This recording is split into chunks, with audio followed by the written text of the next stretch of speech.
Happy New Year everyone, I'm back for another tournament. It's a Thursday night and as usual going down to the Grosvenor for a £40 buy-in. So I've had a bit of time off over the Christmas period and it's made me realise that a lot of my time is going into editing YouTube videos as opposed to doing any actual poker study and playing. Like, I haven't played poker online since October and I haven't studied in like ages. So that's what I've been doing this week. I've got access to some new material which I've been going through and it's kind of helped me in a number of ways. I also have a new chair which is very exciting. So one of the things I found hard about kind of trying to learn poker and play and put everything into action is that most of the content out there is all about heads up pots. So trying to find really valuable information for playing multi-way is hard to find. And it's really hard when you first start out because when you're playing the low stakes, you get a lot of multi-way pots because you get people just wanting to play their hand, they're not folding correctly, they're not opening the right hands. And it makes it so much more difficult to study optimal theory when no one is playing anywhere near optimal. One of the things I want to do tonight is open raise a bit larger, especially in the early stages because you get a lot of callers. Another thing I have been looking into is isolating players. Now, I kind of knew about this already, but I didn't know that that was the phrase for it. So when you isolate a player, you want to play heads up with a certain player. So I've done this before with players on the big blind who are pretty bad and I want to play a pot against them in position. Also, one of the things I should have known, suited connectors. Yeah, I play them, I don't just fold them. I thought I was playing them the right amount, but I didn't realise how important they are to play, not just in multi-way pots, but in a deep stack as well. Suited connectors give you a much greater chance of winning a big pot early on because you can make a really good hand like a straight or a flush. So when you're deep stacked and multi-way, you would rather be playing something like 5-6 suited rather than ace-9 off, king-10 off, something like that. Because if you catch an ace and you're multi-way, there's a good chance someone has a better ace. Another thing I'm going to try and bring in tonight, if I get the opportunity, is bringing in some overbets. So the overbet is when you're nutted, so this probably won't happen, but when you're sure that they have a pretty strong hand that they're likely to call down with, why not size up? Why not go for that extra value? And then the overbet bluff, when you can pin them to a medium or weak hand or a draw, and you can get them to fold. For example, if the board is jack high up to the turn and you have some draw and they're calling down and you have a feeling that they have a jack or two pair, if an ace comes down on the river, that could be a really good scare card to try and overbet bluff them and scare them away from that pot.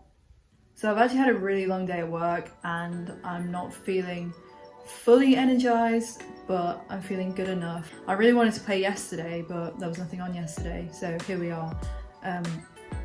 I've also done some work into tells and hiding your own tells, but honestly I don't think anyone at the table is fucking good enough. Right, let's go. So the normal ritual is chewing gum until the break, 2 coffees on the break, finish the coffee, and carry on from there. I'm proposing a new ritual tonight. First I need to buy some chewing gum. Chewing gum, down a coffee immediately as I get there, and then carry on with the 2 coffee thing on the break because that seems to work. The good luck charm for tonight is a mini shell. Hoping that'll bring me some good cards. Might be the one, could be the one, we'll see. There's Birmingham. I also have a specific song as part of the ritual, but I'm not going to tell you what that is because it's kind of embarrassing.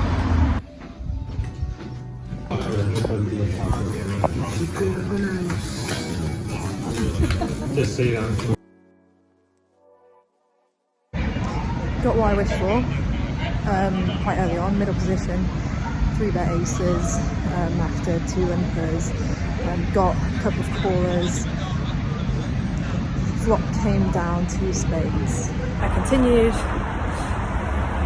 called by 1 person, turn completed the flush, continued again and got called. Anyway, river, another spade, he shoves low in, I folded and he showed the bluff. Obviously I didn't have lots of space. So yeah, a bit of a nightmare. Got my revenge on him there when I called him down with middle pair with a queen. And he had a queen but worse queen, so got paid off for that. Got my revenge. Made a good shove with an open ender. I had 10-7, and there was an 8-9 on the board.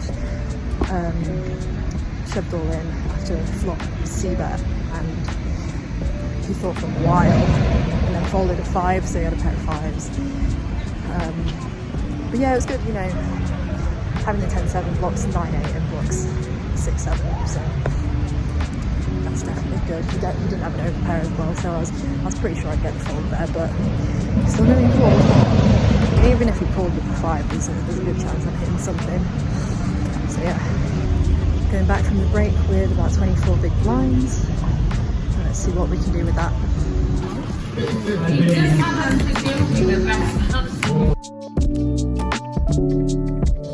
Was down to about 17 big blinds, had a little double up with ace-5 off, got called by ace-4 off, bad call. And then didn't get dealt any hands, picked up queens, limp under the gun, and about 17 bigs I shoved in. Under the gun had kings, so ran queens into kings. Kings really are my enemy at the moment. We're back.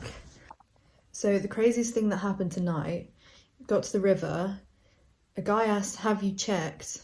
And the other guy heard check, so he showed over his cards, and then everyone's like, oh, he said, have you checked? And he was like, oh no, I thought you said checked. Anyway, so the rule was that the first guy was allowed to bet if he wanted to.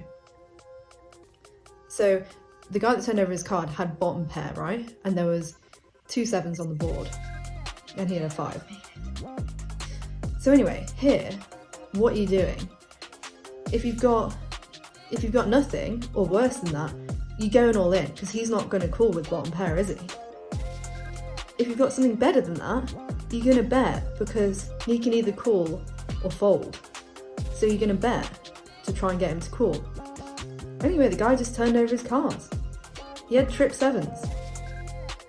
And he didn't bet, even though he knew he had him beat. I mean, and I don't think it was even like, oh, I'm doing it to be fair. I'm doing it because it's only fair, because he misheard me. It was literally like, oh, I don't know what to do. So that was the craziest thing